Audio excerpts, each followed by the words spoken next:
अस्सलाम वालेकुम प्यारे दोस्तों, क्या हाल चाल है। उम्मीद करता हूँ बिल्कुल खैरियत से होंगे। हाजी बाबा इलेक्ट्रॉनिक्स पे आपको वेलकम कहते हैं। दोस्तों ये एक एलजी का टीवी है हमारे पास। आप इसका फ़ॉल्ट देख रहे हैं, आपको समझ तो आ गई होगी। इस पे इसका फ़ॉल्ट ये कि यहाँ से जहाँ मैंने फिंगर रखी है यहाँ से नीचे जो है ना, ये तस्वीर कभी ब्लैक हो जाती है और कभी ठीक हो जाती है। तो कभी ठीक चलने लग जाती है, कभी यहाँ से ये तस्वीर जो है ना ब्लैक है। ये आप देख रहे हैं, इसमें ये पोजीशन है। तो दोस्तों इस फॉल्ट को हम आज क्लियर करेंगे और आप दोस्तों से शेयर भी करेंगे। ये AVL वोल्टों का फ़ॉल्ट है। बिल्कुल इजी और बड़ी आसानी से इस फॉल्ट को हम क्लियर करेंगे। तो करते हैं स्टार्ट बगैर टाइम वेस्ट किए। तो इसको मैंने टेलीविज़न को खोला हुआ है और इसको देखते हैं इसमें क्या फ़ॉल्ट है। जी तो दोस्तों टेलीविज़न हमने ओपन किया हुआ है। तो आपको तफसील से बताते हैं कि ये इसके AVL के वोल्ट हैं। मैं आपको थोड़ा नज़दीक करके दिखा देता हूँ। ये जहाँ मैंने पेंसिल लगाई है यहाँ ये AVL के वोल्ट होते हैं, LG टीवी के। तो फ्लीबैक से AVL वोल्ट निकलते हैं, यहाँ आ जाते हैं। ये एक PF लगा होता है, पेपर कैपेसिटर ग्राउंड के साथ, और यहाँ से ये जंप करके इधर आ जाते हैं और यहाँ से एक डायोड लगा के सीधे ही आगे आ जाते हैं। यहाँ से एक रेजिस्टेंस लगा के यहाँ आ जाते हैं और यहाँ एक ट्रांजिस्टर होता है AVL वोल्ट को कंट्रोल करने के लिए।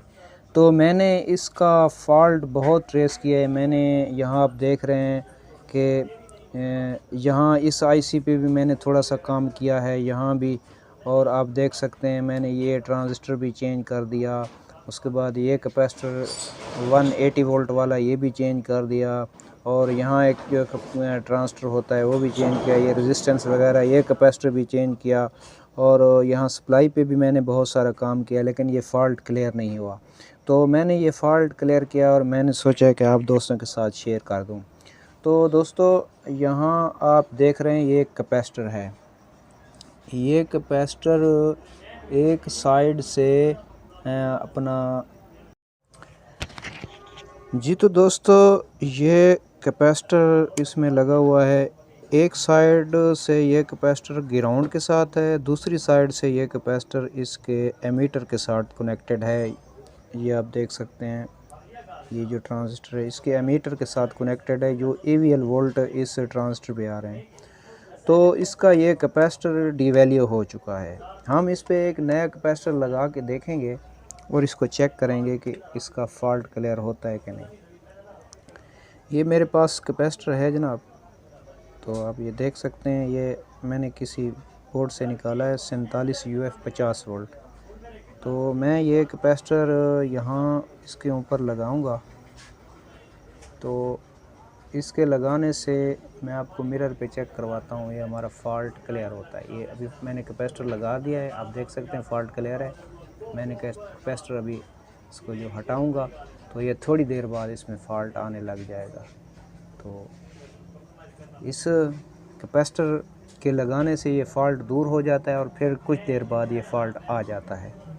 तो आप जस्ट ये कैपेसिटर है ना जो 47 UF 16 वोल्ट का, ये आपने तब्दील कर देना है।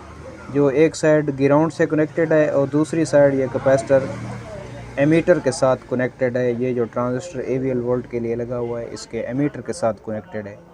तो अभी आप देख सकते हैं ये फ़ॉल्ट फिर आने लग गया है। ये अभी टीवी पे फ़ॉल्ट है, ठीक है जी। ये कभी कभी निकल जाता है, कभी आ जाता है। तो जब मैं ये कैपेसिटर लगाऊंगा तो ये फ़ॉल्ट बिल्कुल रिमूव हो जाएगा। अभी ये फ़ॉल्ट आ रहा है, मैं कैपेसिटर लगा रहा हूँ। ये मैंने कैपेसिटर लगाया और आप ऊपर शीशे पे देखें, ये मैंने कैपेसिटर उठा लिया, ये अब लगा दिया। यूँ ही मैं ये कैपेसिटर लगाता हूँ ये फ़ॉल्ट रिमूव हो जाता है, टेलीविज़न बिल्कुल ओके हो जाता है। तो दोस्तों मैं ये कैपेसिटर चेंज करता हूँ और चेंज करने के बाद आपको दिखाता हूँ। इस कैपेसिटर को करते हैं रिप्लेस, और रिप्लेस करने के बाद टेलीविज़न को बंद करते हैं और उसके बाद आपको चेक कराते हैं। Q571 इस ट्रांजिस्टर का नंबर है, Q571। इसको रिमूव करने से भी ये फ़ॉल्ट हल हो जाता है। तो आपकी मर्ज़ी, आप इस ट्रांजिस्टर को रिमूव करें या आप इस कैपेसिटर Q571 को रिमूव कर सकते हैं, तब भी फ़ॉल्ट हल हो जाएगा। या 5C573 कैपेसिटर को रिप्लेस करें तो भी आपका ये फ़ॉल्ट हल हो जाएगा। तो दोस्तों आप देख सकते हैं टेलीविज़न हमारा बिल्कुल ओके क्लियर हो चुका है। तो इसी के साथ आपसे इजाज़त चाहते हैं। दुआओं में याद रखिएगा और अपना बहुत सा ख्याल रखिएगा। तो दीजिए इजाज़त, मिलते हैं अगली वीडियो में। तब तक के लिए इजाज़त दें। अल्लाह हाफ़िज़। पाकिस्तान ज़िंदाबाद।